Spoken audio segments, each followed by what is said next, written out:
اور وہ کڑیوں سے جڑتے جڑتے پھر ان میں ہیرے جڑتے ہیں، ان میں موتی جڑتے ہیں، ان میں لال اور یاقوت جڑتے ہیں، اور پھر وہ نیکلس اتنا حسین بن جاتا ہے کہ دیکھنے والے کی آنکھیں کھیرا رہ جاتی ہیں، واہ کیا چیز ہے۔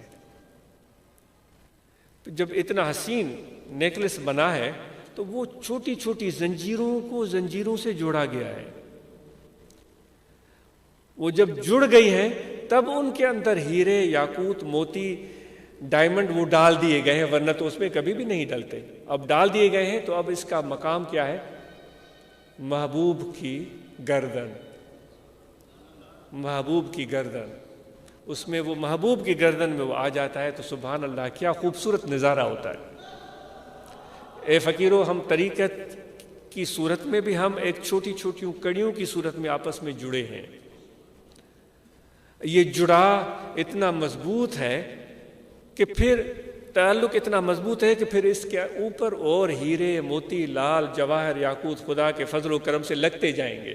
یہ خدمت کریں گے نا آپ، بڑھ کر جب خدمت کریں گے تو یہ اللہ کی طرف سے اس پر یہ موتی، ہیرے، لال، یاقوت جڑتے جائیں گے۔ ایک دن یہ نیکلس مکمل ہو جائے گا، پھر اس نیکلس جماعت ایک ہار کی صورت بن جائے گی، پھر اس کا مقام ہوگا محبوب کی گردن۔ تو اس لیے کبھی بھی اس تعلق کو مت توڑیں، اس تعلق کو جوڑے رکھیں، اور یہ مرشد کامل کی نسبت کی وجہ سے ہوا ہے۔ وہ سنار وہی ہے، کڑو منج کڑے جی لوہار لپیٹیو، مونجو جی جڑے محبوبن سوگو کہو۔ یہاں شاہ سائیں کے بیت ہیں، میں بہت معذرت خواہ ہوں، الفاظ آگے پیچھے۔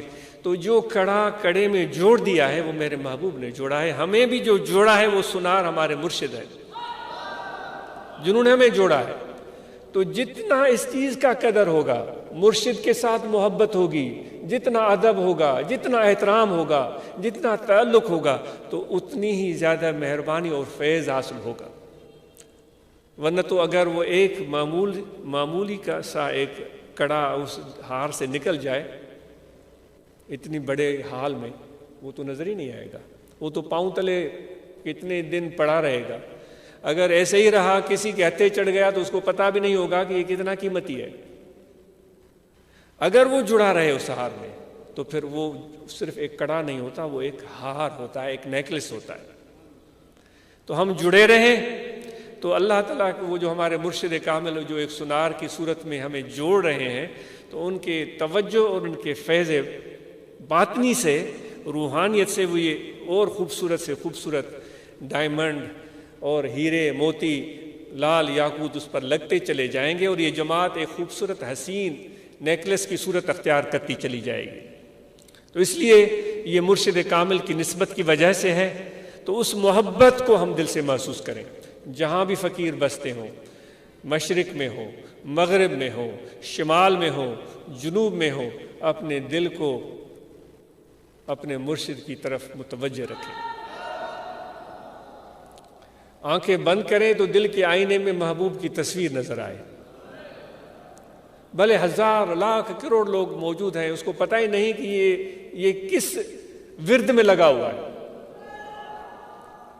مجنوں کو لوگوں نے کہا تھا تنگ کرنے کے لیے، وہ جب ریگزار میں، ریگستان میں بیٹھا ہوا تھا، لوگوں نے اس کو کہا مجنوں لیلا تیرے سامنے کھڑی ہے، مجنوں ہلا بھی نہیں۔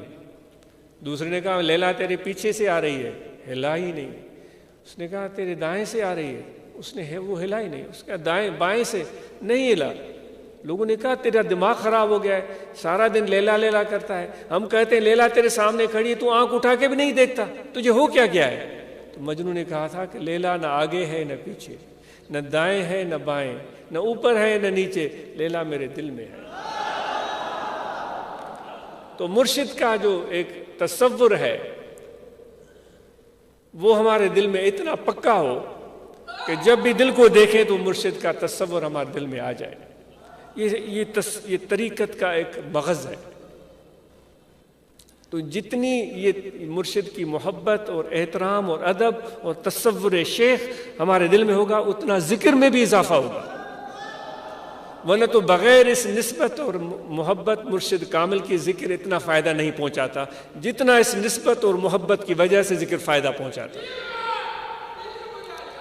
اگر اس محبت میں کمی آ گئی تو ایک خدا نخواستہ ایسا ہو سکتا ہے کہ وہ ذکر ہی چھوٹ جائے، ذکر ہی چھوٹ جائے. لیکن ذکر میں کمزوری ہے، محبت مرشد کی مضبوط ہے، تصور شیخ کا مضبوط ہے، نسبت مضبوط ہے، اور رجحان دل کا مرشد کی طرف ہے. ذکر چھوٹ گیا ہے، فکر نہیں ہے، کیونکہ یہ جو محبت مرشد کی ہے ایک دن اس کو ذکر پر بھی لے آئے گی. اس لیے ہم اور آپ اس محبت کو بنیاد بنائیں اور ادب اور احترام دل میں مضبوط رکھیں، تو یقیناً انشاءاللہ اس سے دین دنیا کی بھلائیاں اور بہتریاں حاصل ہوں گی. اور آپ اور ہم سب کو یہ تلقین ہے کہ اپنے، جس طرح میں نے پہلے عرض کیا تھا کہ لوگ کسی کا پیٹھ پیچھے اس کو اچھے الفاظ میں بیان کریں تو یہ اس شخص کی کامیابی ہوتی. تو اپنے سلوک کو اتنا اچھا بنائیں، اتنا بہترین بنائیں. گھر سے شروعات کریں، اپنے بچوں سے شروعات کریں. گزارش ہے کہ میاں بیوی کا تعلق آپ میں بہترین ہو. ہم ایک دوسرے کو قبول کریں، کیونکہ یہ ایک ایسی چیز ہوتی ہے، جس طرح میں نے عرض کیا تھا نا کہ ہم فرمائشیں کرتے ہیں. وہ بیوی چاہتا ہے ایسی ہو ایسی ہو ایسی ہو ایسی ہو، وہ بیوی چاہتی ہے شوہر ایسا ہو ایسا ہو ایسا ہو. ایسے تصورات ہم باندھتے ہیں کہ اگر ہم اس شخصیت کو ڈھونڈنے نکلیں تو دنیا میں شاید ملے بھی نہ. تو جو میاں اور بیوی ہے وہ ایک دوسرے کو قبول کریں اور دل سے قبول کریں، اور اپنی اس رفاقت کو بہترین رشتے میں تبدیل کریں جس میں اعتماد ہو، جس میں محبت ہو، جس میں عزت ہو.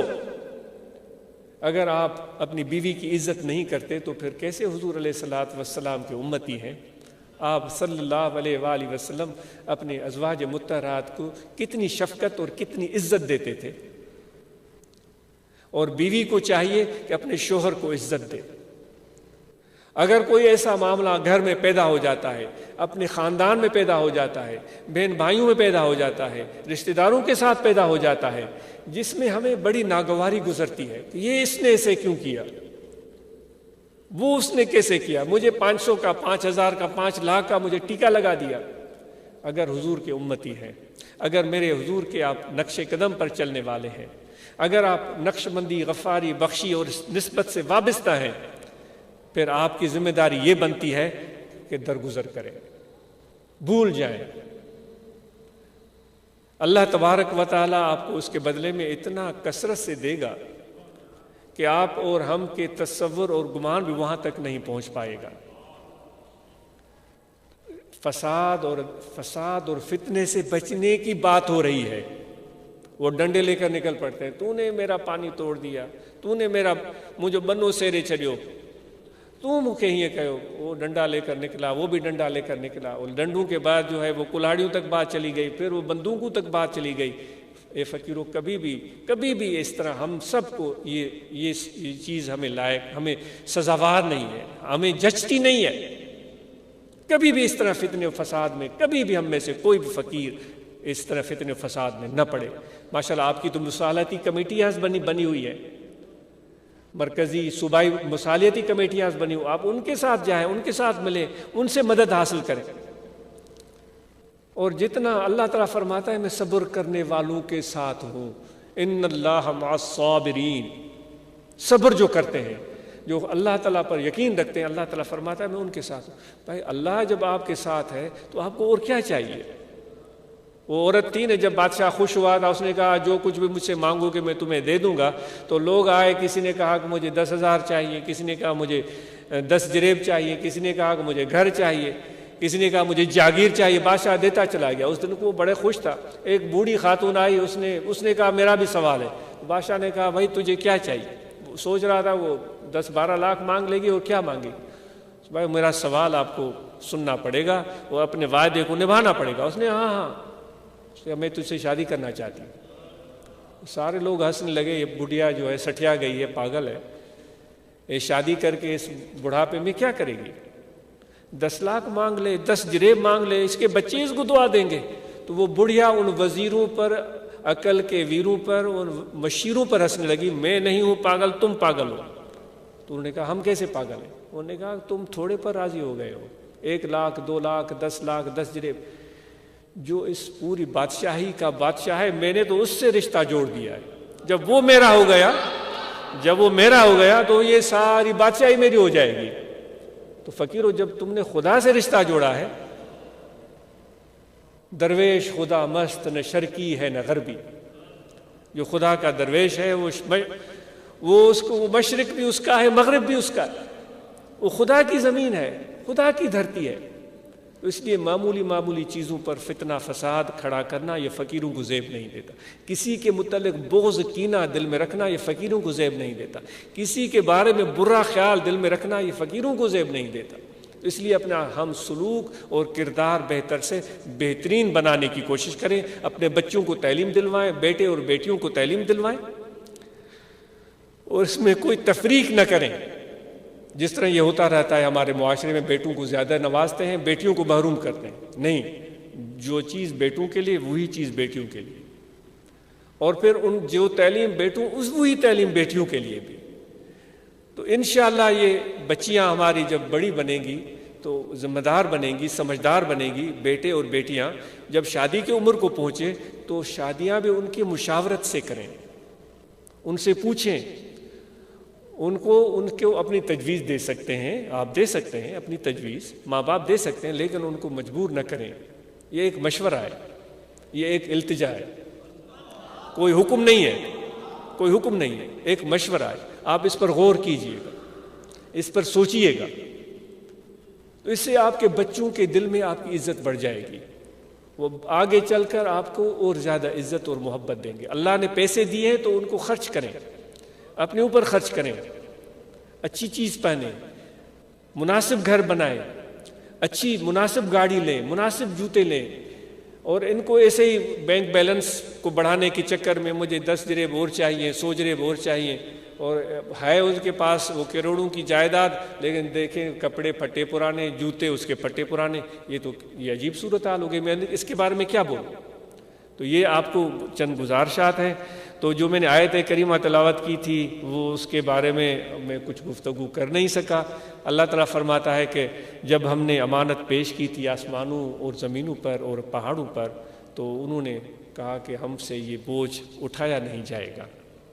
انہوں نے کہا تھا آسمانوں نے، زمینوں نے، پہاڑوں نے، جو اس میں جو بھی چیزیں آ جاتی ہیں، انہوں نے کہا ہم سے اٹھایا نہیں جائے گا۔ اللہ تعالیٰ فرماتا ہے پھر میں نے انسانوں کی طرف دیکھا، امانت تو دینی تھی، کیونکہ یہ خدا کی مرضی تھی۔ ابھی وہ بات ہو رہی تھی نا، باعث بستامی کہتا تھا، پہلے میں کہتا تھا مجھے یہ بنا دے، مجھے وہ بنا دے، مجھے یہ دے دے، وہ دے دے، میرا کافی وقت اس میں لگ گیا۔ جب خدا کی معرفت مجھے ملی، قریب ہوا، تو پھر مجھے بات سمجھ میں آئی۔ میں نے کہا کہ مجھے اپنا بنا لے، پھر جو میرے ساتھ چاہے تو کر، تجھے اجازت ہے۔ تو میرے دوستو، تو وہ جب انسان نے دیکھا خدا یہ امانت کے لیے کہہ رہا ہے، تو انسان نے کہا کہ اگر تیری یہ مشیت ہے تو ہمارا سر حاضر ہے۔ تو پھر اللہ تعالیٰ فرماتا ہے، وہ الفاظ جو ہیں وہ آپ خود پڑھیے گا، انہو کان ظلومن، یا جو بھی ہیں آیت میں دیکھیے گا اس کو۔ تو میرے دوستو، اس لیے وہ امانت کیا ہے وہ بات آپ سب جانتے ہیں، یا کبھی موقع ملا تو اس پر گفتگو ہوگی۔ آخر میں ذکر کی تلقین ہے، یہاں توجہ رکھیں، دل میں کھڑے بیٹھے لیٹے سوئے جاگے ہر وقت دل ذکر کر رہا ہے، اللہ اللہ اللہ اللہ اللہ۔ سب احباب کو ذکر کی دعوت ہے، اور کل بھی ذکر کا پہلے بھی طریقہ عرض کیا گیا، دعائیں بھی پڑھائی گئی ہیں۔ انشاءاللہ ذکر کریں، مراقبہ کریں، شجر عالیہ یاد کریں، اور اس کے ساتھ جو ہے وہ ختم شریف پڑھا کریں، اور رابطے میں رہا کریں، ذکر کے حلقے قائم کریں، نماز 5 گانا، اور جو پہلے عرض کیا گیا جو فرائض شرعی ہیں ان سب کا اہتمام ہم کریں۔ رمضان کے مہینے میں روزے رکھنا ہم پر واجب ہے، زکوٰۃ دینا صاحب نصاب پر واجب ہے، حج کرنا صاحب حیثیت پر لازم ہے۔ تو ہم ان فرائض کو پوری طرح ادا کریں، باقی ذکر کریں، مراقبہ کریں، اور نسبت محبت اور ادب مرشد کے ساتھ رکھیں۔ اللہ تعالی ہم اور آپ کو توفیق عمل عطا فرمائے۔ جی کوئی کمی بیشی ہوئی ہو تو معذرت